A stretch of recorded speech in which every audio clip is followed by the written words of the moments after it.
Hello प्यारे बच्चों, कैसे हो सब? बिल्कुल ठीक ठाक। अब अभी हम लोग आज के वीडियो में जानेंगे कि एमसीक्यूज यानी मल्टीपल चॉइस क्वेश्चंस जब आते हैं तो उससे सॉल्व करने का क्या स्ट्रैटेजी होना चाहिए, यानी किस तरीके से आप, कौन सा ऐसा रूल है जिसे फॉलो करके अगर आप चलते हैं तो मैक्सिमम पॉसिबिलिटी हो जाती है कि आपका क्वेश्चन बिल्कुल सही जाएगा, यानी आपके स्कोरिंग का बढ़ सकता है, आपका स्कोर बढ़ सकता है। ठीक है, तो यहाँ पे हम लोग स्ट्रैटेजी जानेंगे और उसके टिप्स भी जानेंगे। कुछ टिप्स जानेंगे कि क्या टिप्स फॉलो करना चाहिए।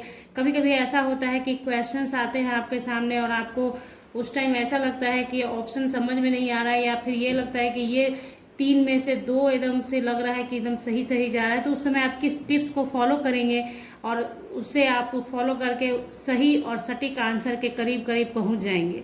तो आज के वीडियो का मुद्दा यही है कि आपको स्ट्रैटेजी सिखाई जाएगी एमसीक्यू सॉल्व करने की।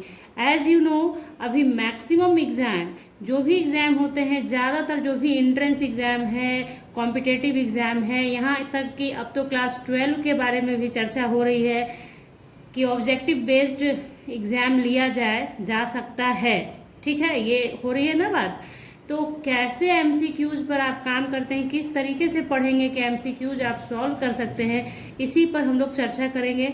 आपकी इच्छा हो आप पूरी वीडियो देखें, आपके समझ में आएगा, आप फॉलो करेंगे उसे तो आपको लगेगा कि आपके एग्जामिनेशन में ये सब टिप्स जो है यूजफुल रहेगा। ओके, यहाँ पे देखिए, ऐसी बात है कि जब बच्चे कॉम्पिटेटिव एग्जाम की तैयारी कर रहे होते हैं तो उनके पास नॉलेज की कमी नहीं होती है। बहुत नॉलेजेबल पर्सन होते हैं जो लोग पढ़ाई कर रहे होते हैं। ठीक है, लेकिन फिर भी एक मार्गदर्शन होता है किसी चीज़ को लेकर। तो क्या होता है कि कुछ जो आपसे लैक होता है, जो आपसे छूट रहा होता है, उसकी जानकारी आपको हो जाती है। जो काम एक टीचर का होता है बस एक मार्गदर्शन है ये। ठीक है, ऐसे बाकी तो बच्चे बहुत होशियार होते हैं। तो चलिए स्टार्ट करते हैं। इसी के साथ आप सभी का मैं स्वागत करती हूँ अपने चैनल पे, और हम लोग देखेंगे टिप्स नंबर 1।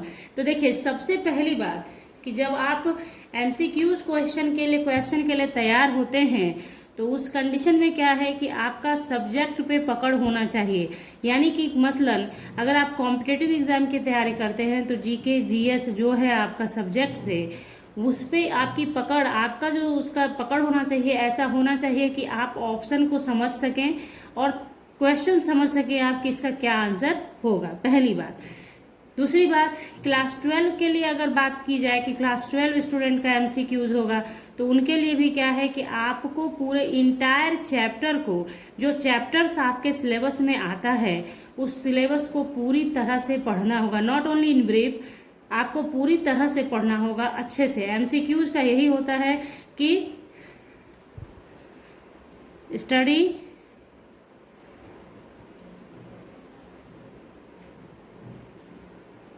तो देखिए, सबसे पहला स्टडी इंटायर सिलेबस, आपको पूरे सिलेबस को पढ़ना चाहिए। सबसे पहली बात कि आप पूरे सिलेबस से अवगत रहें कि क्या क्या पढ़ना है, आपको पढ़िए अच्छे से। उसके बाद क्वेश्चन आपके सामने, अब बारी आती है, हम लोग बात करते हैं एमसीक्यूज का। क्वेश्चन आता है तो क्वेश्चन में क्या होता है कि 4 या 5 ऑप्शंस होते हैं। कुछ किसी किसी एग्जाम में 5 ऑप्शंस भी आते हैं।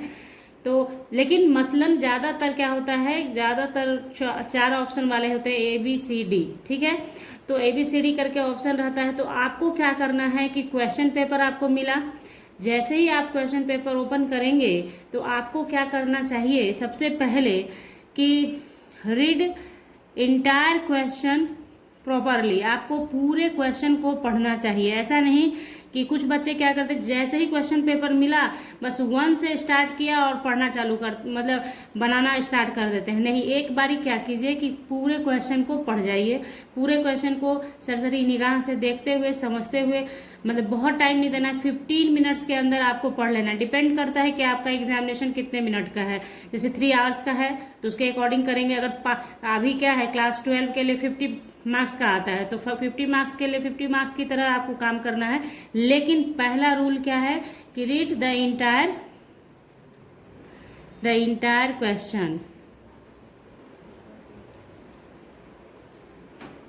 ठीक है, तो तो आपको पूरा क्वेश्चंस देख लेना है। उसमें जो क्वेश्चन ऐसा लगे आपको पढ़ते ही दिमाग में आ गया कि ये वाला क्वेश्चन का आंसर ये है, तो आप वहाँ पे टिक कर लीजिए। ऐसा नहीं है कि पढ़ने का एक मतलब ये नहीं होगा कि आपको सिर्फ पढ़ के छोड़ देना, नहीं।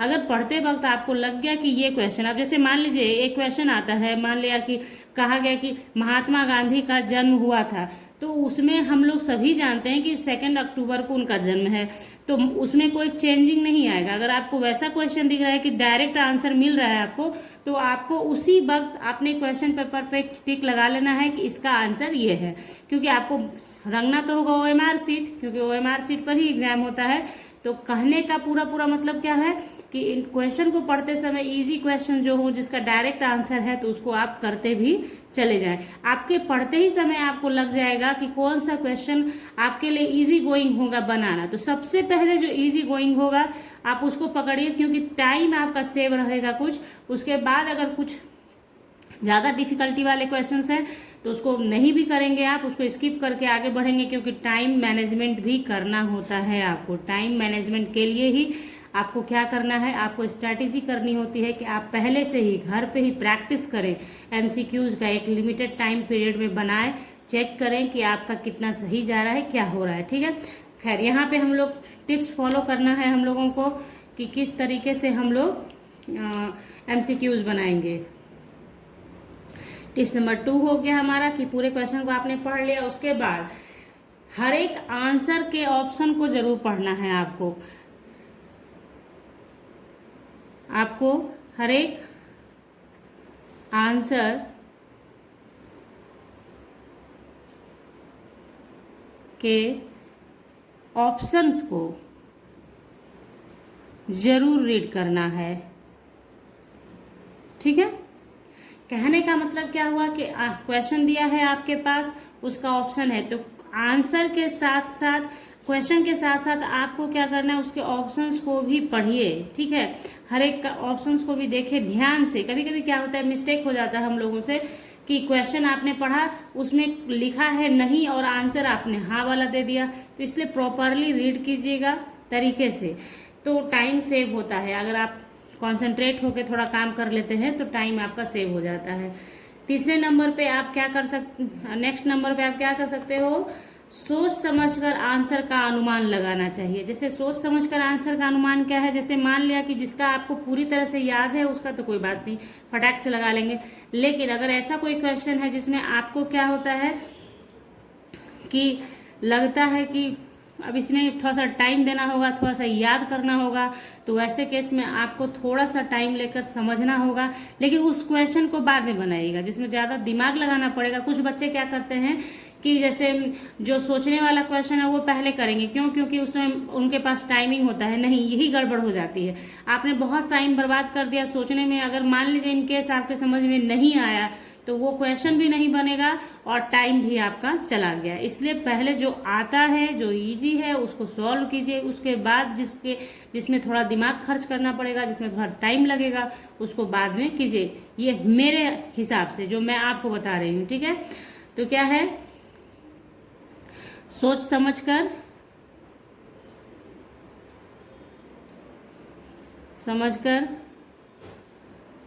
आंसर का अनुमान लगाएं।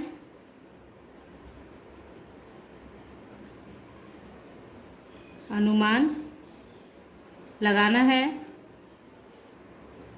ठीक है, देखिए नेक्स्ट आप क्या कर सकते हैं कि कौन सा स्ट्रैटेजी अपना सकते हैं कि अगर इन केस ऐसा होता है कि मान लीजिए ऑप्शन है, उसमें क्या कीजिए ना, आप ज़्यादा सटीक जाता है कि जो गलत ऑप्शन है उसे पहले हटा दीजिए। जो गलत ऑप्शन है उसको हटा दीजिए।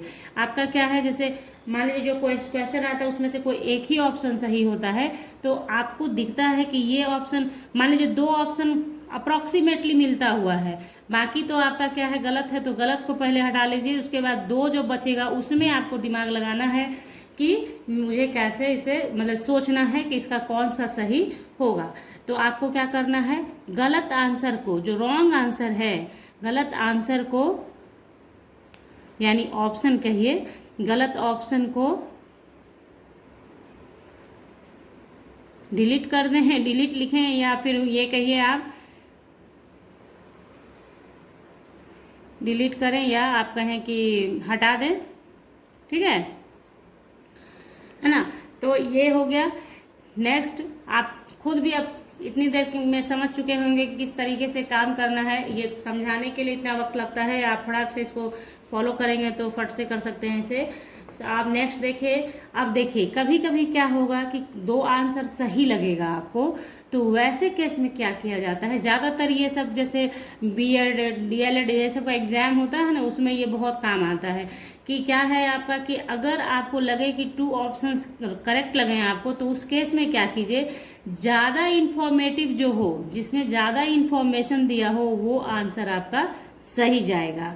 ये मतलब अमूमन ये होता है कि दो दो आंसर अप्रोक्सीमेटली लगता है कि सेम है, तो वैसे केस में क्या करना होता है, क्वेश्चन सेट करने वाले इसी चीज़ को चेक करते हैं कि आप क्या सोचते हैं। तो जितना ज़्यादा इंफॉर्मेशन है किसी आंसर में वो उतना ही सही होगा, ठीक है। तो आपका क्या हो सकता है कि ज़्यादा इंफॉर्मेशन वाला ऑप्शन सही है, ठीक है। जब आप समझ रहे हैं इस चीज़ को कि जब आपको लगे कि 2 ऑप्शन सही है, 2 ऑप्शन ऐसा है अप्रॉक्स सही वाला, तो ज़्यादा इंफॉर्मेटिव जो होगा उसको आप सही टिक करेंगे। दूसरी तरफ अगर आप एग्ज़ाम दे रहे हैं और आपका अगर निगेटिव मार्किंग वाला है, मान लीजिए आपके एग्ज़ाम का प्रोसेस है कि निगेटिव मार्किंग होगा, तो वैसे केस में क्या होगा कि जो आपको लगे कि बिल्कुल सही जाएगा आप उसी को टिक करें। अगर किसी एक क्वेश्चन का ऐसा स्थिति है कि अगर आप एकदम बिल्कुल भी उसमें अनुमान भी नहीं लगा पा रहे हैं कि कौन सा सही जाएगा, तो उसको बिल्कुल नहीं कलर करें, उसको बिल्कुल नहीं टिक करें। क्यों? क्योंकि अगर गलत है तो क्या होगा, आपके सही मार्क्स में से वो निगेटिव मार्किंग जाता है। जैसे आपने सही 25 मार्क्स लाया है तो आपका 1 मार्क्स उस 25 में से चला जाएगा। इसलिए निगेटिव मार्किंग वाले केस में आपको थोड़ा सतर्कता के साथ काम लेना होता है, सतर्क रहना होता है। तो देखिए निगेटिव मार्किंग के केस में अगर आपको सही आंसर पता है तो ही टिक कीजिए, अदरवाइज गलत आंसर पे मार्क नहीं कीजिए, उसी में गड़बड़ हो जाती है।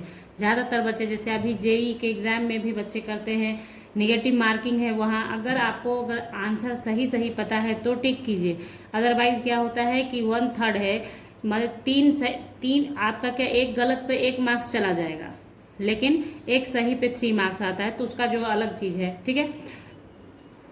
तो देखिए यहाँ पे ये सारी बातें अगर आप फॉलो करते हैं कि आपने क्या करना है, आपके पास देखिए एकदम 2 मिनट में आपको समझ में आ जाएगा। क्वेश्चन पेपर आपको पढ़ना है एक बारी से, 1 से अगर 100 तक क्वेश्चन है तो 1 to 100 पढ़ना है। उसमें जो क्वेश्चन अगर स्टार्टिंग में ही आपको लग गया कि इसका आंसर ये होगा तो उसको टिक कर लेना है। उसके बाद पहले उस क्वेश्चन को सॉल्व कीजिए जो आपको ईजी लगता है, आसान लगता है, उसको जल्दी से बना लीजिए। उसके बाद जो टाइम है आपका, जिस क्वेश्चन को सोचना पड़ेगा थोड़ा सा, जिसे सॉल्व करने की ज़रूरत पड़ेगी, उसे आप बाद में देखेंगे, मतलब जो ऑप्शन इजी वाला क्वेश्चन है उसको बनाने के बाद। उसके बाद देखिए क्या है, अगर आपको जैसे क्वेश्चन देख रहे हैं जिसमें लगे कि ये 2 आंसर तो बिल्कुल भी गलत है, तो गलत आंसर को काट दीजिए, तो सही आंसर खुद से खुद आपके सामने निकल कर आ जाता है। तो इस तरीके से भी आप यूज कर सकते हैं। और जब कभी ऐसा लगे कि क्वेश्चन में ज़्यादा मतलब 2 ऑप्शन आपको एकदम नज़दीक सही लगे, तो वैसे केस में जिसमें इंफॉर्मेशन ज़्यादा छिपा है वो आपका सही होगा।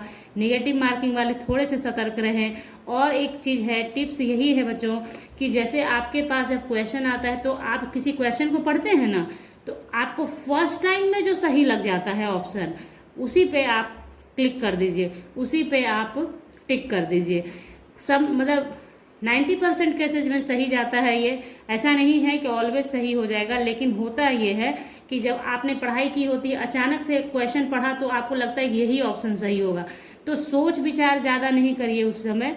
तो आपको क्या करना है कि उसको टिक कर देना है, क्योंकि अगर सोच विचार करने के बाद फिर मामला गड़बड़ होने लगता है कि ये नहीं लगता है कि ये भी सही है, वो भी सही है, कौन सा सही है। तो आप अपने मतलब क्या कर सकते हैं, you stick with your first choice, ठीक है, you stick with your first choice.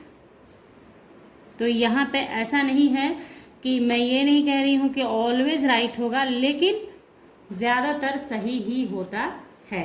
तो ये तरीका हुआ एक आपका। उसके बाद देखिए, हाँ, अगर क्वेश्चन पेपर निगेटिव मार्किंग वाला नहीं है, कुछ ऐसे एग्जाम हैं अभी भी जिसमें निगेटिव मार्किंग नहीं होता है, तो वैसे केस में आप पूरी तरह से सेफ हैं। पहले आप क्या करें, जो आपको आता है सही सही उसे बना लें, ताकि आपको ये कंफर्मेशन हो जाए कि आपने इतना स्कोर कर लिया है।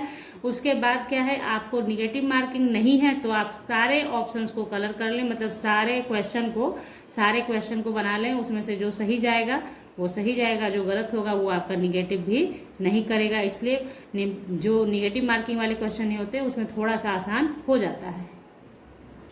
और इस तरीके से आपको करके क्या होगा कि टाइम बचा के सेव करके रखना है। लास्ट का 15 से 10 मिनट बहुत क्रूशियल होता है, क्योंकि उसी टाइम में आप OMR शीट को कलर करते हैं। क्योंकि OMR शीट को ही कलर करना बहुत महत्वपूर्ण है कि किस तरीके से आप कलर करते हैं। अच्छे से कलर नहीं होगा तो आपका मार्किंग ही नहीं सही हो पाएगा, तो ये परेशानी होती है। इसलिए समय को थोड़ा सा मैनेज करने के लिए भी वो भी वीडियो में लाऊंगी कि आप किस तरीके से टाइम मैनेजमेंट सीख सकते हैं। तो बने रहिए मेरे साथ, चैनल को सब्सक्राइब करके।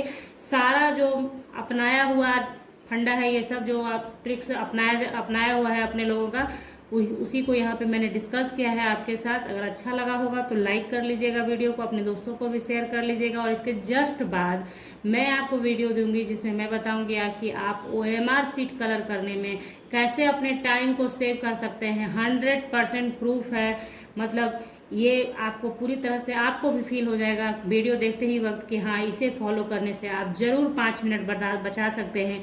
और 5 मिनट का मतलब होता है कम से कम आप 20 क्वेश्चन और कलर कर सकते हैं एग्जामिनेशन के अंदर।